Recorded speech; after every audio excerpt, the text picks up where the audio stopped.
Welcome to the Mati Digital Nomad Morning Show. We're going to bring you a series of guests on our show to talk about what it's like to be a digital nomad. We're going to talk about what it's like to be an inspiring digital nomad, like you want to be a digital nomad someday, or if you already are a digital nomad, we're going to interview you and get tips on how you've been successful. So the idea is that for you to learn what it's like to be a digital nomad from people like us. So myself, I am Dan Meyer. I am the president and founder of a virtual assistant company called Sonic VA, and I'm proud to announce I'm also launching the Go Mighty PH, which is a specialized business for digital nomads. So our business, basically, we help provide services for people that want to be digital nomads. Myself, I've been a digital nomad for over 12 years, predominantly here in the Philippines. And what I do is basically wherever I want to work, that's where I work. Any day, I could be anywhere in the country, have a laptop, will travel, have Zoom meetings, do things where I'm able to put on webinars, conduct trainings, and I travel around the country doing a lot of those kind of things. My whole point is I'm a digital nomad, which I love. I love beaches. I love getting out there and immersing myself in the culture. And so I'm going to share with you my experiences as well as that of my co-host, Shay. Shay, please introduce yourself. Yes, my name is Shay. I am a virtual assistant, but I'm now transitioning to becoming a digital nomad, especially because I was inspired by how Boss Dan, or is it okay to call you boss? You can call me boss. That's okay. Since I was inspired by his lifestyle and the kind of life he's living, so I want to be able to do that as well as I progress in life.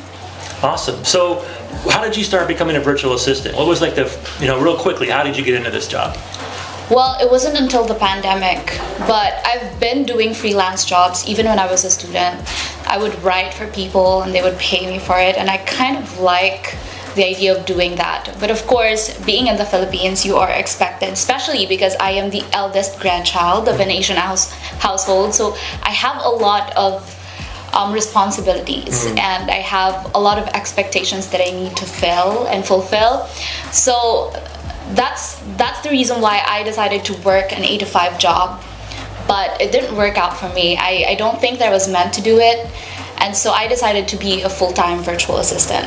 Oh, that's awesome. Cool. So I'm happy to have inspired you. Yes. And have worked with you now for almost a year, right? Yes, almost a year. Yes, it's been a really cool year. So what we're going to do in each of these episodes is we're going to interview a guest. And today we have a special guest, someone I'm really excited to learn more about. Do you want to introduce our special guest today? Yeah, I'd be honored to. Our first guest is a 22-year-old aspiring digital nomad and a beauty queen. She is our newly crowned Miss Mati 2023, and she is Yula Gia Lumapas. Hi, thank you for having me today, and I'm excited and glad, of course, to be here. We're happy you're here. Yeah, definitely our pleasure. So yeah. we want to learn a lot about you, right? So we want to learn really about why you chose to be a beauty pageant contestant, what it's like to be one, and how that prepares you for your career as a digital nomad. So we'll focus on those kind of stuff today. Is that okay? Yeah, sure. Okay, that's cool. all right. So Shay, you want to kick us off with our first question? Yeah, so Yula, how did you start to become a beauty queen, or what made you feel like you're meant to do this? Well, it did not take me overnight. It actually took me years to become who I am right now. It started when I was in high school. You know, beauty pageants are normal here in the Philippines. It's like wherever you go, there are beauty pageants, anytime, anywhere. Yes. And so I was chosen to represent my section. Actually, it was in a school, and then after that, a lot of handlers were recruiting me to represent their barangays, and of course this time I am chosen to represent my barangay in a city. And so I came here because I have this drive to advocate for causes that are close to my heart, specifically education and of course mental health awareness. Basically, what I want to know next really is, what is it about the Philippines and beauty pageants? And you can both kind of chime into this one. Like, why are they so popular here? And what does it mean in the Filipino culture to have beauty pageants? Because in a lot of parts of the world, they're kind of like, little old-fashioned. But here, they're still really primary. Why do you think that is? I think that the hype with beauty pageants really goes with, because Filipinos normally or traditionally, I'm not trying to shame the Filipinos, but we have this mindset that we're easily intimidated. But when we know our strength, that's where we find the drive to do it more. And I think that is why we are big on beauty pageants because we have a lot of beauty pageant winners, or we have a lot of beauty queens that have really thrived in the international competitions. And so we kept doing that. It's a big deal for us when the Philippines lost its streak in the Miss Universe competition. So I think that we really have the drive to like join beauty pageants because we're known for it. It's like Philippines is one of the countries that really join beauty pageants. Yes, because in connection with that, we love to be recognized for beauty, for intelligence, and maybe that's another thing why we love pageants here. It is also a place that we can showcase our talents, and it's a testament of how multifaceted a Filipino can be. Yes, I agree. And having worked with Filipinos for the last 10 years, I can attest to the fact that that push that you give themselves really is important. And that's why I hire so many virtual assistants and why I'm a digital nomad here. And why we're doing this thing today is to talk to you about how you can become a digital nomad, which is my next question for you, Hila, is what do you see you doing after your reign is over? Like, what is the next phase after you've been Ms. Mati for the year? So given that I have already been presented to this space, I am really invested and interested in entering this space. And so after my Miss Mati journey, or after my reign, I would want to work as a digital nomad, or as a VA who is also at the same time a digital nomad. Because as someone who is outgoing, as a social butterfly, I want to be everywhere. I want to become friends with anyone, especially from people from all over the Philippines, because the more connections, the better, right? So that's what I am trying to go after my reign. Okay. And I'm glad you mentioned about connections, because being a digital nomad, it's really important that you build connections, that you build your network.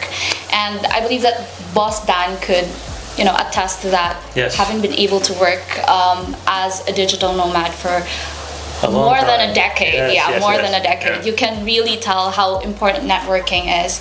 And that is what we're doing today. We are building our network since we are starting Go Mighty PH. Exactly. Moreover, having connections would also help me advocate for more causes, right? So that's it. Right. And that's what we're here today, right? So being a digital nomad allows you to live a life where you can set your own pace. And I think that's important because we all have our own causes. We all have our own need for a very unique work-life balance. And being a digital nomad gives you that freedom to spend your time and energy where you want it. So if you want to travel around and surf and then also work and be a project manager, a webmaster, or whatever it is, you can do that. And if you find places where you want to basically invest in the community, you want to put down semi kind of roots and help out local communities, volunteer in schools and doing things like that, being involved in activities that will give you more of an immersion in that culture. That's what's great about the Philippines. The Philippines is a very welcoming country. The Filipinos pride themselves on being great at customer service, being great at being able to adapt to different needs. So as a foreigner coming to the Philippines, I really feel comfortable here. And a lot of people may wonder, what is it about the Philippines that's so special? And what is, in your opinion, Shay, makes the Philippines a great place for foreigners to come? Why do you think it's such a popular destination? Yeah, well, aside from our tourist destinations, the mountains, the coastlines, or even the beaches, I think that what really makes the Philippines like a high point for tourists is because of the people. And you've made mention that yes, the people are very good when it comes to customer service, but most importantly, it's because of our hospitable quality. We make it a home for every tourist that comes in the Philippines. So even if you're in the Philippines, you're outside of your country, you're nowhere near your country, but you feel like you're still at home. It's because of the people. It's because of our warmth, of our hospitality, and the qualities that make us Filipinos. Exactly. Like, I would also like to add the authenticity of the people, not only of the natural resources that we have, but due to the authenticity of the Filipinos, it is what makes the foreigners come back and return again and again to the Philippines.